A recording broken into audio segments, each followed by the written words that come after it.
Saudi আরবের রিয়াদে গাজীপুরে এলিটসের honour engineer Yasin মিয়ার সঙ্গে অনুষ্ঠিত হল মতবিনিময় সভা। সভায় প্রবাসী এবং ব্যবসায়ীদের সমন্বয়ে টিমটির সার্বিক উন্নয়ন এবং সহযোগিতার বিষয়ে আলোচনা করা হয়।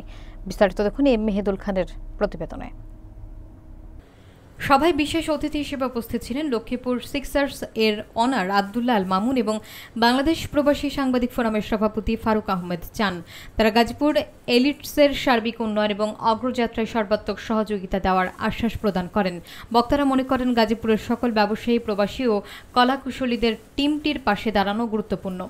একাত্মতা ও সমর্থন থাকলে গাজীপুর এলিটস প্রবাস বাংলা প্রিমিয়াম লিগে শক্তিশালী ও প্রতিযোগিতামূলক টিমে পরিণত হবে।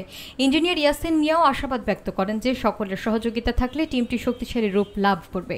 অনুষ্ঠানটিতে সৌদি আরবের রিয়াদের বিশিষ্ট ব্যবসায়ী এবং গণ্যমান্য ব্যক্তিবর্গ উপস্থিত ছিলেন, যারা টিমের উন্নয়ন এবং অগ্রযাত্রায় সমর্থন প্রদানের আশ্বাস দেন।